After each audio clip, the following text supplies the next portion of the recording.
Good morning. I was feeling inspired, and I'm going to start calling these mornings with Shelly because mornings have been this magical way that I've transformed my life, which is so crazy over the last 9 years. I can't believe my baby Jack is 9. He's almost double digits. As I was running, I stepped on this lovely trail. I was thinking about how when I was really stuck in a rut and having very severe anxiety and postpartum depression, that I would never do anything that challenged myself. I would never work out. I wouldn't do anything for myself because I was so lost up and wrapped up.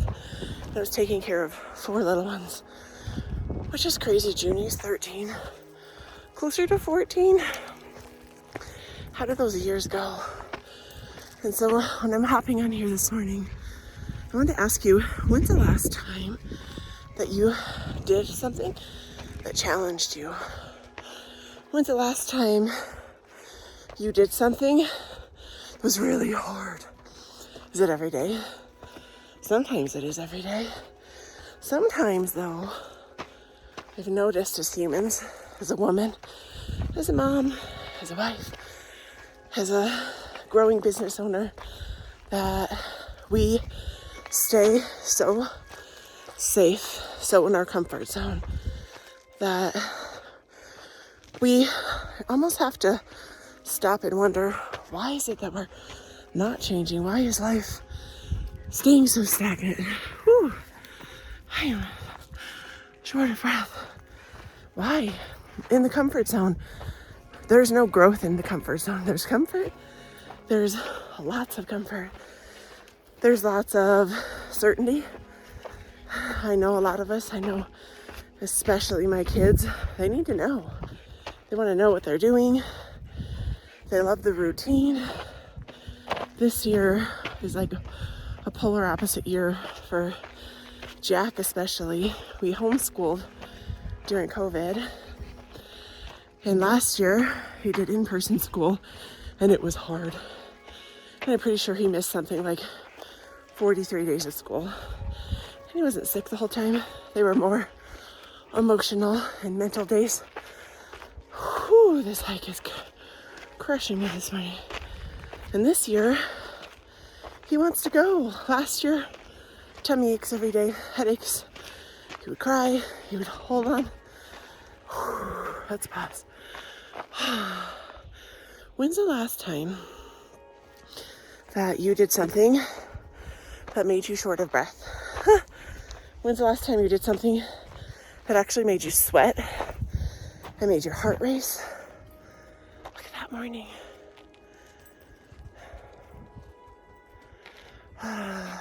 Back in those early days, it was nothing. And it's so crazy. I'm transferring back to the original story, is that I hit a breaking point. And I remember my sister had this book on her bookshelf called The Miracle Morning by Hal Elrod. It was like the not so obvious way to transform your life before 8 o'clock. And I remember I didn't know why I was doing it or what it was going to do for me, but I just did it. And now I find myself, when my alarm goes off at 5:11 on the weekdays, saying, I'm so grateful to be alive. That's literally the first thought that comes into my mind. The first thing, I'm grateful to be alive. And I used to not be grateful to be alive.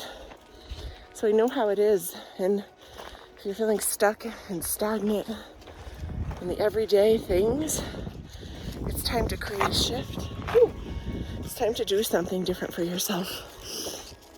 And I was thinking about my whole journey with writing Awaken You, my lovely memoir. Half memoir, half self-help, because I just felt this calling to share all the things that I learned. And inside that book, I have a lovely practice at the end of it. And it's amazing. And you know, I'm gonna make it a PDF and share because I feel like people need it. And the thing is you can print off a PDF, you can set an intention to do something, but you're the only one who's gonna hold you accountable. It's gonna be you in the mornings taking your dogs out for a walk or a run, or waking up, unrolling your yoga mat when it's that calm and peaceful darkness, when it's cold in the mornings that you have to do everything that it takes to not just go back to bed. Go Luna, go Luna.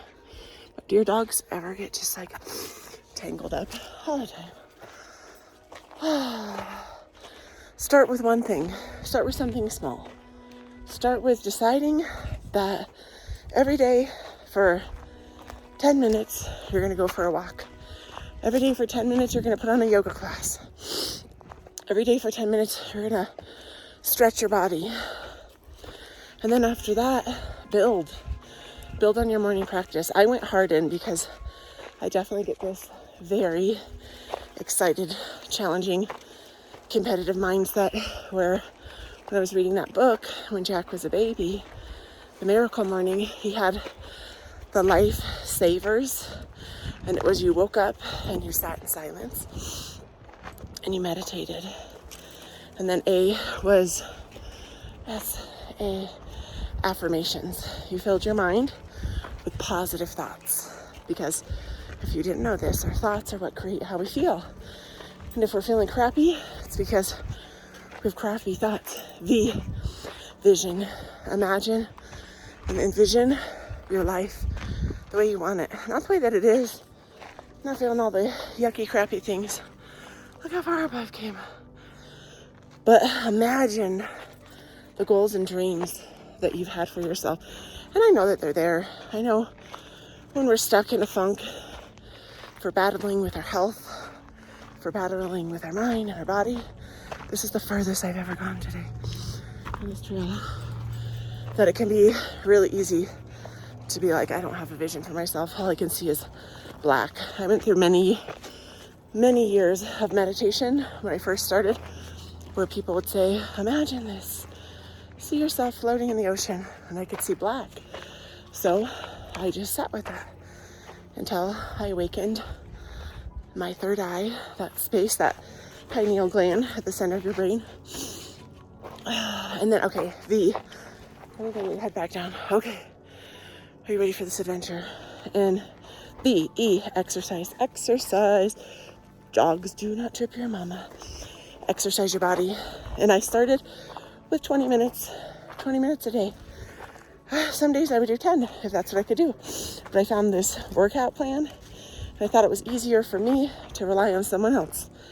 And then R is read. Read something inspiring. Read something that's going to fill you up. Not like a fiction novel about Harry Potter, even though I love Harry Potter and I've totally read those books. In the morning, this is your personal growth time. This is your spiritual time. So read something lovely. If you want to find something good, awaken you. And I've been writing, you guys. I'm very excited. I have 2 books in the making. I'm writing my memoir, which it's pretty much done. I just need to get on the ball, called Sister, You Are Enough. It's all the things. And then I also have been writing The Empath Alchemist. It's a magical book. Okay, and then the last one, scribe, journal, write, even if you don't know what to write the way you're feeling, right? This is so hard. So that's how I started. But now my morning practice is a lot more simple. Back then, it was really nice for me to have a game plan. And so now my mornings look like this. I wake up, I brush my teeth, I go potty, and my dogs are going to walk kindly with me. And then I go do a meditation.